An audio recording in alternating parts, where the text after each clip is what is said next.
Hello everybody. This will be Video Game Growing Pains. I record a lot of these, but I don't actually put out that many of them, but this one I might actually work towards, because it's kind of an important subject. I've seen a few people opening up about their depression, people I respect on the internet, people who are very important to me. People like Martin Billany, Little Karibo, Brad Jones, the Cinema Snob, and Caitlin Salcedo, Mars Girl. It actually takes me back a little bit to some of the more difficult times I've had in the last year. Now, a lot of you know that I actually worked overseas in China, and that had its share of depressing moments too, but while there was a lot of depression, there was also that sense of stability. Nothing kind of prepared me for the sheer disconnect, the abandonment, and the alienation I felt like I would get when I got home. I thought it would all be sunshine and rainbows. Now, I'm actually putting this on a video game blog. Why? Well, because there was a game that really helped me through that time. Now, let me give you a little background. I was living in a place that I was not really happy with. It was with other people, and we tried to get along, but we definitely ended up rubbing each other the wrong way unintentionally. I had very little space, I had no climate control, I felt tired and hot, and I didn't want to be anywhere, but I didn't want to be in that tiny room, even though it was my comfort zone, because it had my games. I didn't even want to play my games, because the TV and the PlayStation or the Wii would generate so much heat that it would be miserable for me in that tiny space. And then, some good friends of mine, they'd heard about how I was interested in the game Undertale. I'd managed to stay away from a lot of the spoilers in it. And so they got it for me, around Christmas time. And I spent about 2 or 3 days playing it, and I'm not gonna spoil that here, but so what? So you managed to stop yourself from killing one person. So you saved one person's life. Who cares? Sooner or later you have to understand. In this world it's kill or be killed. Why do you keep showing mercy? Why don't you just fight me? What's wrong with you? Why are you doing this? Undertale is an interesting experiment in gaming, and to me it personifies why I stay in gaming, and why gaming is so important to me. It's not the grandiose love story that I've grown so attached to through Odin's Sphere. It's not the magical power fantasy I like to get from games like Metal Gear Rising: Revengeance, or even Dark Souls. And it's not, certainly, the frustration that I get from games like Hearthstone or Rodea Sky Soldier. It's a game that I could only ever play once, probably, because it's a game that feels both disconnected from reality and all too real. But more than anything, it's a game that reflects the darkest parts of human nature and the brightest parts. And that's why I love Undertale. And Undertale helped me a lot when I was in a really bad place. I suffer from depression, quite frequently. It's not what I would call clinical, but it is reactive. If I'm in a bad situation, it's harder to drag myself out from under my weight of sadness. It's hard for me to get things done. I live by myself now. I've gotten to a better place, and I've been happier than I've been in a long time. But sometimes that reactive depression still crops up. When you're tired, or you're stressed, or you're working too hard, sometimes you just feel sad. But whenever I go back to the Undertale fandom, crazy as it can be, I'm reminded of the game that I played. See, Undertale is a game that is brilliant because it matches human nature. Everything you do has a consequence there.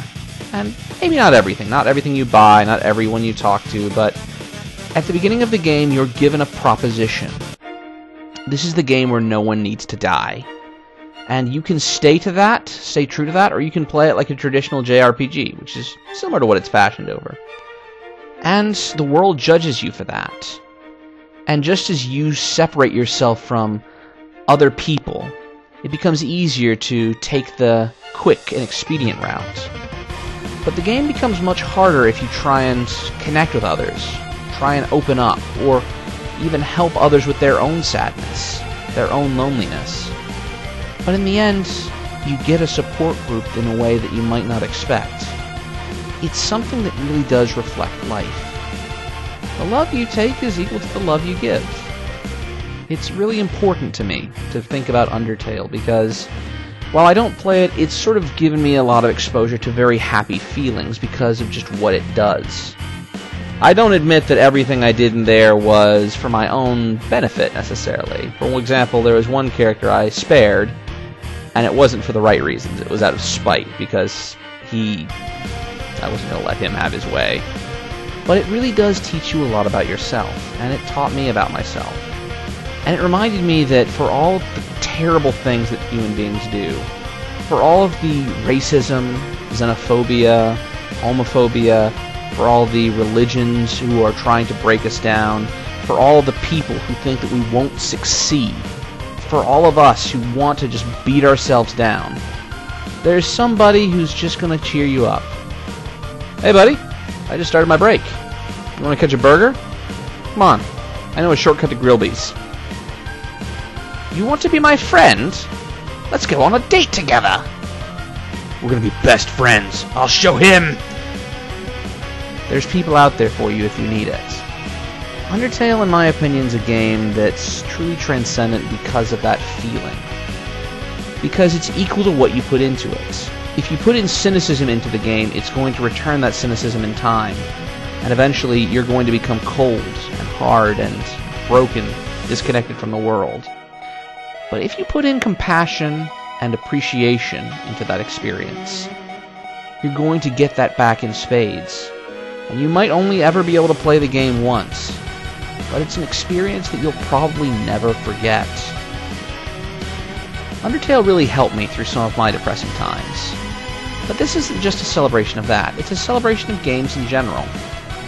When I came home from school when I was younger, I suffered from depression as well, the same kind of reactive nonsense, and playing Final Fantasy VI, seeing a magical world full of characters who I really came to understand and appreciate, seeing people choosing to do what was right rather than what was easy, it really helped my development. And even now, just being able to live a simpler kind of life through a game like Stardew Valley, or to be a hero in Tiny Barbarian or any other kind of game on my PC, it's nice. It reminds me that there are experiences in this world that help shape us. And more than that, there are experiences in this world that games can give us, that no other medium can. They'll help you understand just what it is that makes life worth living sometimes. And sometimes they won't. Sometimes they'll be frustrating. But it's always worth trying to experience these things. I'm someone who's dealt with depression and uncertainty a lot in their life, and talking with a therapist has sort of opened that up to me and helped me understand those feelings a lot better. But I think that there's no better therapy than a good game that understands you, that really gets you. And games can understand you, because games are made by people. And people can understand each other, if you try, if you reach out. Sometimes that understanding will be blunted or muddled, but when you make a connection, it's worth everything. I haven't quite made all of the connections I want to yet. There's still a lot of the games that I'm only a fan of. I like them, but no one else knows or cares. But that's okay, because someone else did care enough to make it. I'm not alone, and none of you guys are either. If you need help, you should definitely get it. If you feel sad, games can help you. And so can people. You gotta take that first step and pick a game up off the shelf to play. And you gotta take that first step and hold out a hand to be someone's friend. And if you take that first step, you might find a frustrating mess, or you might find someone who really gets you. Keep on playing, keep on living, keep on being human. Oh, and if you haven't, try Undertale. It really is worth the price of admission. Just be prepared. Whatever you get out of it is going to be what you put into it. This is Video Game Growing Pains. I'll catch you later, everybody.